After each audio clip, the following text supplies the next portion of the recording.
আবহাওয়া সংবাদ। আগামীকালকের আবহাওয়ার পূর্বাভাস ২১ এপ্রিল ২০২৬। ঢাকা থেকে।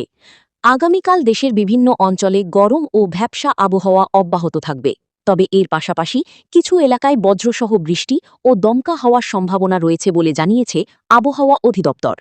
সার্বিক চিত্র: সারা দেশে দিনের তাপমাত্রা ৩২ থেকে ৩৫ ডিগ্রি সেলসিয়াসের মধ্যে থাকতে পারে।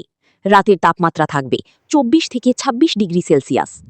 আর্দ্রতার কারণে গরমের অনুভূতি আরও বেশি হতে পারে। বিভাগ ভিত্তিক পূর্বাভাস। ঢাকা বিভাগ: আংশিক মেঘলা আকাশ, বিকেল বা রাতে বজ্রসহ বৃষ্টির সম্ভাবনা রয়েছে।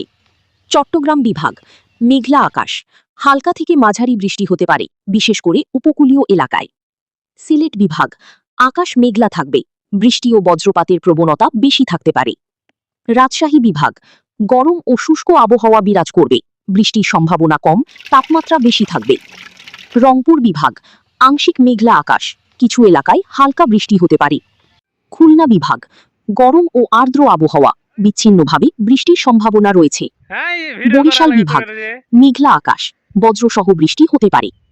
ময়মনসিংহ বিভাগ: আংশিক মেঘলা, বিকেলে হালকা বৃষ্টি বা বজ্রপাতের সম্ভাবনা রয়েছে। সতর্কতা: বজ্রপাতের সময় খোলা জায়গা এড়িয়ে চলার পরামর্শ দিয়েছে আবহাওয়া বিভাগ। এছাড়া অতিরিক্ত গরমে সবাইকে পর্যাপ্ত পানি পান ও সতর্ক থাকার আহ্বান জানানো হয়েছে।